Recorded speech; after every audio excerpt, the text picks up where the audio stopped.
There are people who apologize before they even speak. You see it everywhere once you notice it. Someone says sorry for asking a question at work, sorry for talking too much, sorry for crying, sorry for needing help, sorry for being late by 3 minutes, sorry for existing too loudly in a room that was never built for softness in the first place. Some people live like guests in their own lives. That is the real tragedy. Not failure, not heartbreak, not rejection. It is becoming so used to shrinking yourself that you no longer notice you are doing it. A lot of people think confidence means walking into a room and demanding attention. That is not confidence. Real confidence is quieter than that. Real confidence is being able to exist without constantly asking validation for it. That sounds simple until you realize how many people were raised to believe their needs were inconvenient. Some people learned early that love came with conditions. Be easier, be quieter, be less emotional, be less sensitive, be less ambitious, be less honest, be less visible. So they adapted. Children are smart like that. They study the emotional temperature of a room faster than adults do. A child can feel disappointment in a parent's silence before they even understand language properly. They learn what version of themselves gets accepted. Then they carry that version for years, sometimes forever.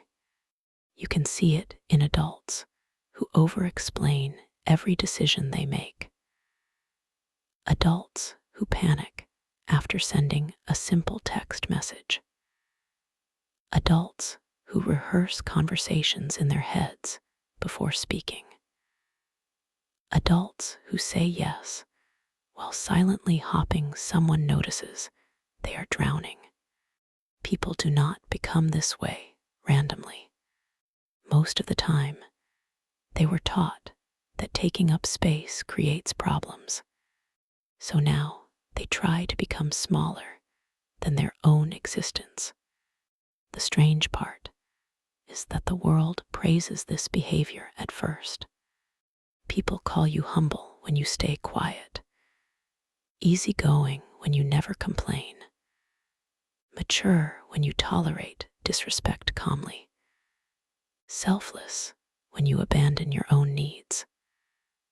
After a while, something starts dying inside you, because humans are not built to disappear. You can only silence yourself for so long before your body starts speaking for you. That is why so many people are exhausted all the time. Not physically exhausted, spiritually exhausted, emotionally exhausted. The kind of tired sleep cannot fix. Pretending takes energy. Pretending you are okay takes energy. Pretending something did not hurt takes energy. Pretending you do not care takes energy. Pretending you need less than you actually do takes energy. Eventually, the performance becomes heavier than the truth. There is a specific loneliness that comes from being loved only for how little you ask from people. That loneliness is hard to explain unless you have lived it. People praise your strength while never noticing your exhaustion. They admire how independent you are while ignoring the fact that you stopped asking for help because nobody came when you needed it before. Some people are not independent because they want to be. Some people became independent because dependence embarrassed them. That changes a person. You start believing your pain only matters if it becomes productive. You feel guilty resting, guilty needing reassurance, guilty wanting attention from people who claim they love you. Even happiness starts feeling undeserved. You begin apologizing for emotions that are completely human. The worst part is how normal this has become.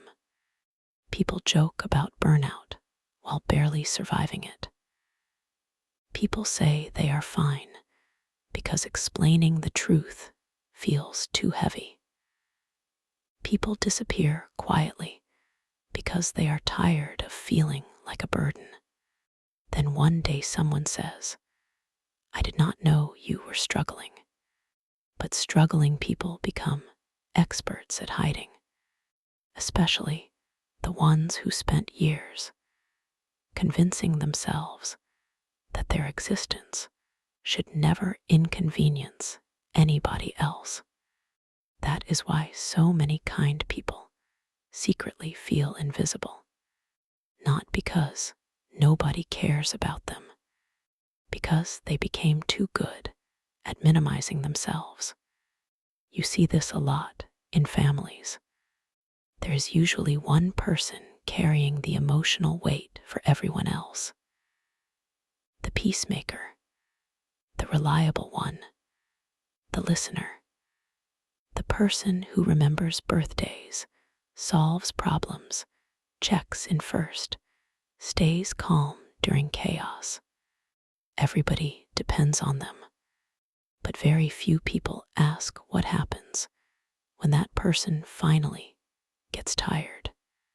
The strong ones break quietly, not dramatically, quietly. They stop talking as much. They laugh less. They take longer to reply. They become emotionally distant because nobody noticed the smaller signs. People only notice suffering when it becomes loud.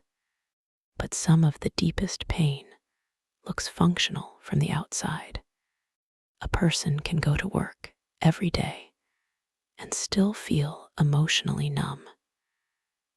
They can smile in pictures while questioning their worth privately at night. They can comfort everyone else while secretly wishing somebody would notice they need comfort too. Modern life makes this worse. Everything now rewards performance over honesty. People post polished versions of themselves online while eating dinner alone in silence. People call themselves blessed while running on anxiety and caffeine.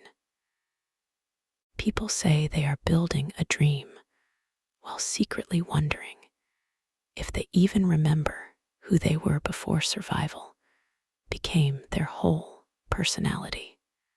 Nobody really talks about how exhausting constant self-improvement can become. At some point, healing also becomes pressure. Fix yourself, improve yourself, upgrade yourself, become better, become more attractive, more disciplined, more successful, more emotionally intelligent. It never ends. Even rest becomes another task to optimize. And somewhere inside all this noise, people slowly lose their ability to simply exist without feeling guilty about it. That is why so many people secretly feel like they are behind in life, not because they are failing, because they are comparing their private confusion to everyone else's public performance. A woman in her 20s feels behind because she does not own a house yet. A man in his 30s feels behind because he still does not know what he wants. Someone else feels behind because their friends are getting married while they are still healing from things nobody knows about. Everyone is carrying invisible timelines, and most of those timelines were invented by fear. Human lives are not clean stories. People outgrow dreams. Relationships end suddenly. Careers collapse. Mental health changes everything. Someone can look successful and still feel completely disconnected from themselves. This is real life.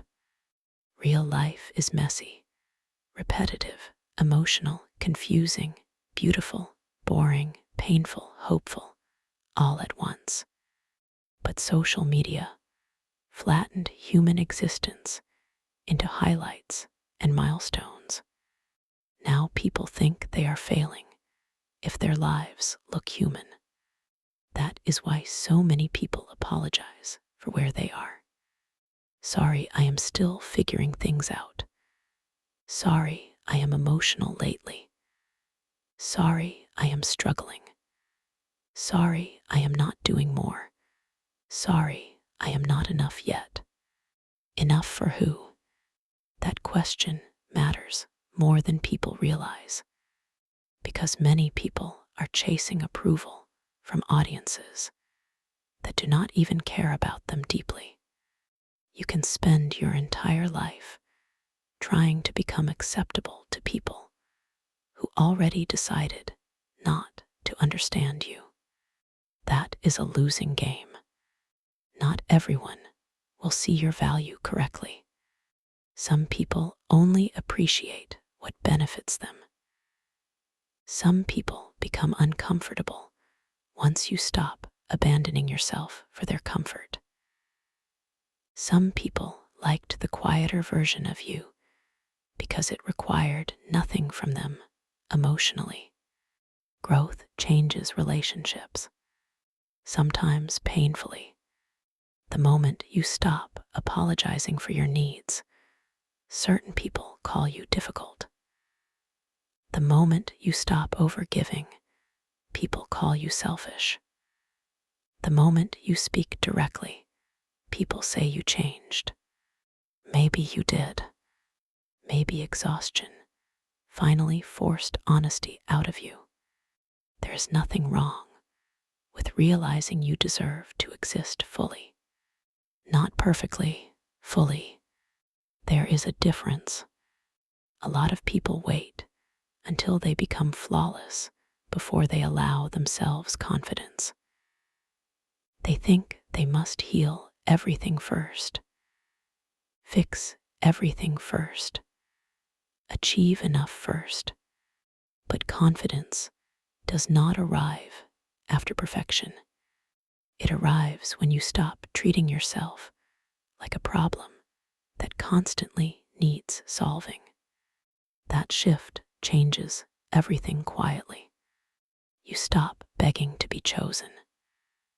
You stop over-explaining your boundaries. You stop performing emotional gymnastics just to avoid disappointing people who barely consider your feelings in return.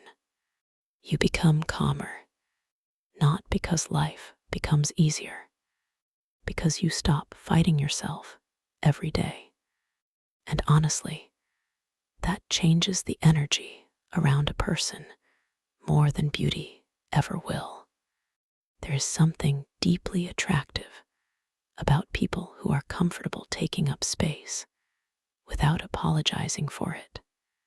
Not arrogant people, not loud people, grounded people, people who know they are allowed to exist even on bad days.